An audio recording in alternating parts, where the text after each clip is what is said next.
नमस्कार, मैं प्रीतेश सिंह और आप सभी का स्वागत है न्यूज़ 18 डिजिटल पे।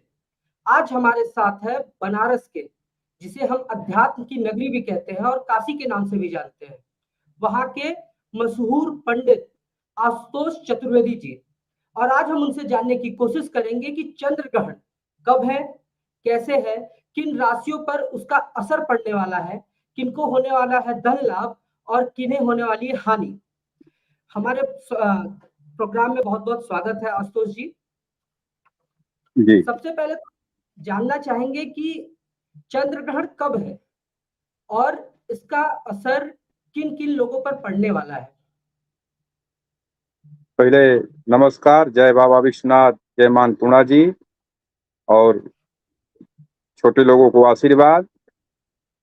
और आज 28 अक्टूबर 2023 दिन शनिवार को खंडग्रास चंद्र ग्रहण लग रहा है, जो कि रात्रि 28 की रात्रि और तारीख उसका बदल जाएगा, 29 हो जाएगा। रात्रि में 1:05 पे वह चंद्र ग्रहण स्पर्श होगा और मध्य उसका है 1:44 पे और रात्रि उसका मोक्ष होगा 2:44 पर। यह समय है भारतीय समयानुसार, यह निर्धारित है। और 12 राशियों में चंद्र ग्रहण किन राशियों को लाभ देगा और किन राशियों को हानि पहुंचाएगा, वह आपका फल है। मेष राशि को तो घात, रोग, पीड़ा इत्यादि से कष्ट होगा। वृष राशि को हानि हो जाएगा।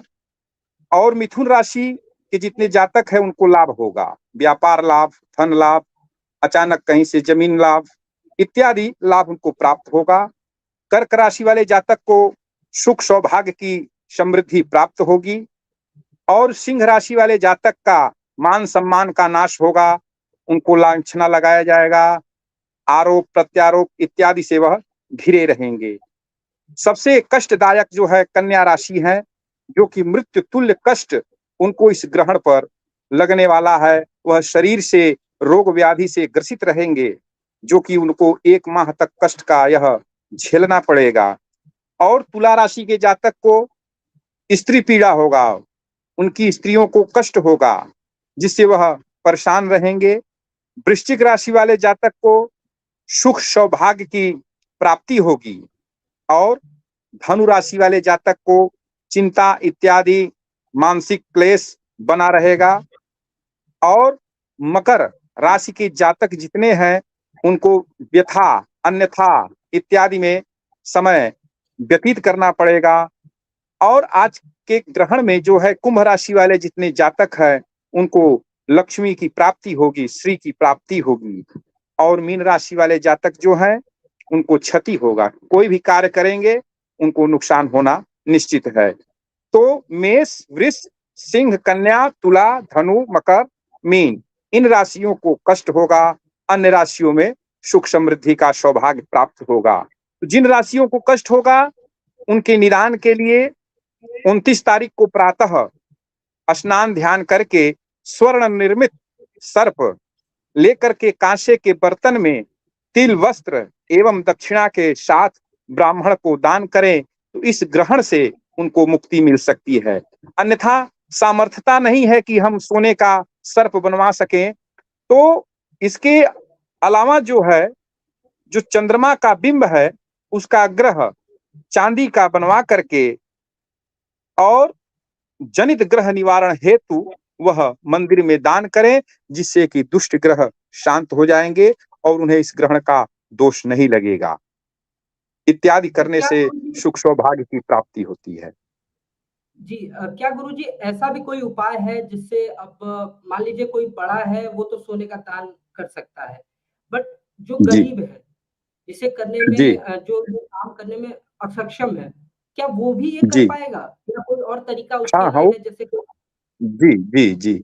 वह प्रातः मंदिर में जा करके चावल को रख करके काष्ठ पर छोटी चौकी पर रख करके सफेद वस्त्र को बिछा करके चंद्रमा की आकृति चावल से बनाए और वहां पे भगवान शिव के मंदिर में यह उपाय करने से वह योग जो है स्वर्ण के बराबर हो जाता है, वो भी उसका मान्य हो जाएगा।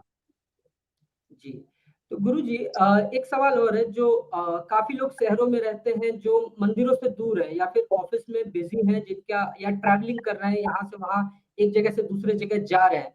तो उनके लिए क्या जी। उपाय हो सकता है? क्या कोई रंग के कपड़े पहनने से या कोई अंक जो उनके लिए शुभ हो सके, जो वो काम क्रिया में अपने लगा सकें? जो इत्यादि अगर मंदिर से दूर हैं, ऑफिस में हैं, वह कार्य नहीं कर सकते हैं, तो बैठे-बैठे ही अपने मन में महामृत्युंजय का जप करें, जिससे कि वह कल्याणकारी होगा। यदि हम मंदिर जाने में सक्षम हैं, तो भगवान शिव का ध्यान करके मन ही मन महामृत्युंजय का जप किया जाए, तो यह हमारा कष्ट जो है निवारण हो जाएगा। क्योंकि मानस में भी आया है कि मंत्र जाप दृढ़ कर विश्वासा। अगर हमारे अंदर विश्वास है, तो वह मंत्र जो है जपने से हमको लाभ होगा। जी। एक सवाल और है गुरुजी, आजकल विश्व में काफ़ी उठापटक है, तो क्या सूर्य ग्रहण और चंद्र ग्रहण एक ही माह में पड़ने से क्या भारत में भी इसका कुछ असर आएगा जिससे कुछ उठापटक देखने को मिल सकती है? एक माह में खास सूर्य ग्रहण और चंद्र ग्रहण पड़ने से विश्व में काफी उथल-पुथल होगा, राजनीतिक तौर पे भी उथल-पुथल देखा जाएगा, संभवतः युद्ध की संभावनाएं विश्व में बनी रहेंगी। यह कष्टकारी योग जो है। जी। गुरुजी कल एक क्रिकेट मैच है, जहाँ तक मैं आपको जानता हूँ, आप भी क्रिकेट के बड़े शौकीन रहे हैं। तो कुछ कल जो भारत का मैच होने वाला है, क्या उसका उस पर भी कोई चंद्र ग्रहण का असर पड़ने वाला है? अच्छा, तो सर मैं आपसे एक अंक पूछना चाहता हूँ, कृपया वो आप हमें बताएँगे? जी, बिल्कुल, बिल्कुल, पूछिए ना। तो 1 से लेकर के 9 के बीच में एक गिनती आप हमको बताइए। 5। 5। तो जी, देखिए मैं तो ब्रह्मा हूँ नहीं, मगर मैं यह उद्घोषणा करता हूँ कि कल का मैच जो है कि भारत ही जीतेगा। तो मतलब आप ये कह रहे हैं कि कल का मैच भारत ही जीतने वाला है। जी। चंद्र ग्रहण आपके का अंक पूर्ण प्रभाव। अनुसार जी, आपके अंक के अनुसार मैंने बताया है कि कल का मैच जो है भारत ही जीतेगा। तो मतलब चंद्र ग्रहण का पूर्ण फ़ायदा भारत को अपने क्रिकेट मैच में मिलने वाला है। जी, जी, जी। तो क्या गुरुजी जैसे कई राशियों के साथ ऐसा होता है कि उनके में धन लाभ तो होता है, जैसे आपने बताया अभी जी, कुंभ राशि के लिए। लेकिन क्या जी। उसके साथ-साथ उन्हें किसी बचाव की भी ज़रूरत है? नहीं, जैसे कि धन अकस्मात मिलने का है, जैसे कि व्यापार से धन आ जाए, जी, अकस्मात उनकी सैलरी बढ़ जाए, कहीं लॉटरी लग जाए, जी, कहीं बीमा से धन आ जाए, यह धन लाभ होता है।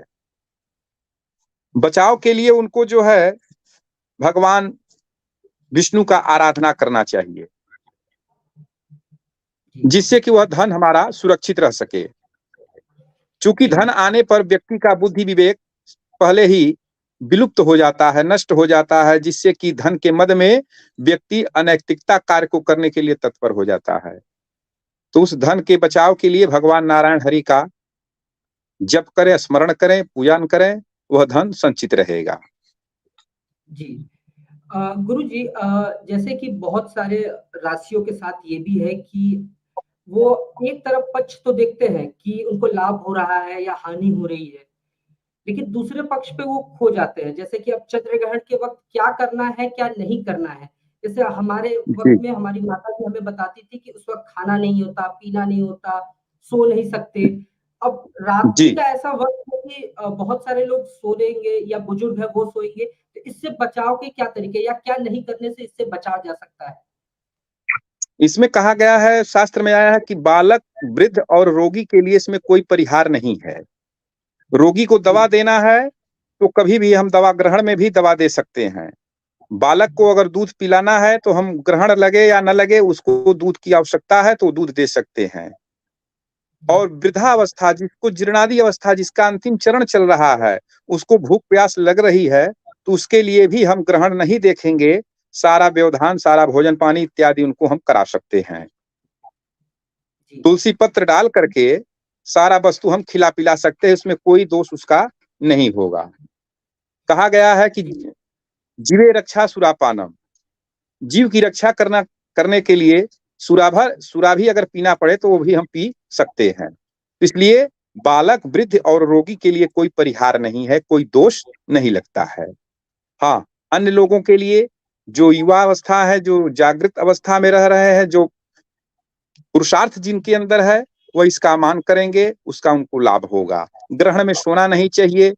हमें बैठ करके भगवान का कोई मंत्र का जाप करने से हमारा कल्याण ही होगा। यह करने से हमें फायदा हो गया। कहा भी गया है कि जो सोवत है सो खोवत है, जो जागत है सो पावत है। जो इस ग्रहण काल में जागेगा वह सुख समृद्धि ऐश्वर्य प्राप्त करेगा, और जो सोएगा वह सब सुख समृद्धि ऐश्वर्य को खो देगा। जी गुरु जी, एक आखिरी सवाल आपसे। जैसे जी कि चंद्र ग्रहण खत्म होता है तो उसके जी बाद हर राशि को या हर इंसान को क्या करना चाहिए जिससे उसका जो सूतक काल है, जो आप बताते हैं कि इससे कुछ असर आता है हर इंसान पर, हर व्यक्ति पर, उसका असर जी खत्म हो सके। जी सूतक काल ग्रहण से 8 घंटा पूर्व लग जाएगा। जी तो उस सूतक काल में हमें भोजन बनाना निषेध है, भोजन नहीं बनाना चाहिए। आवश्यकता है तो तुलसी पत्र डाल करके जल को ग्रहण कर सकते हैं, जीव की रक्षा करने के लिए। ग्रहण खत्म हो जा रहा है तो उसके बाद विधान गंगा स्नान का है। गंगा स्नान नहीं है तो घर पर ही थोड़ा गंगा जल में डाल करके माँ गंगा का, माँ भगवती का स्मरण करके हम स्नान करें। स्नान करने के बाद कुछ अन्न का दान दक्षिणा सहित अपना नाम, अपना गोत्र ले करके हम उसको स्पर्श करके किसी मंदिर में जा करके किसी भी ब्राह्मण को हम दे देंगे, उसका फल प्राप्त हमें होगा। जी गुरु जी, बहुत बहुत धन्यवाद। अगर आप किसी ऐसे मंत्र को बता सके जो खास उसी चंद्र ग्रहण के वक्त हम कर सके तो हमारे दर्शकों को वो भी काफी फायदेमंद हो सकता है। जी जैसे कोई ऐसा मंत्र हो जो चंद्र ग्रहण के वक्त दर्शक बोले और उससे उनको लाभ हो, उसका असर कम पड़े, उस सूतक काल का असर उनके ऊपर कम पड़े, तो ये हमारे दर्शकों के लिए काफी फायदेमंद हो सकता है। जी जी अवश्य। चंद्र ग्रहण के समय जो है कि एक मंत्र है, उसे अगर हम जपा जाए तो हमारा कल्याण होगा। जी वह मंत्र है तमोमय महाभीम सोम सूर्य विमर्दनम हेमनाग प्रदानेन मम शांति प्रदो भव। इस मंत्र का हम निरंतर जप करेंगे तो सूर्य और चंद्र ग्रहण के पापों से हम बच सकते हैं।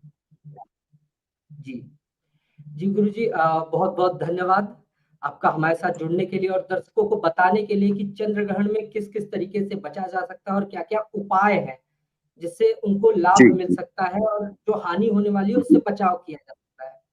जी जी बहुत बहुत धन्यवाद गुरु जी। जय बाबा विश्वनाथ।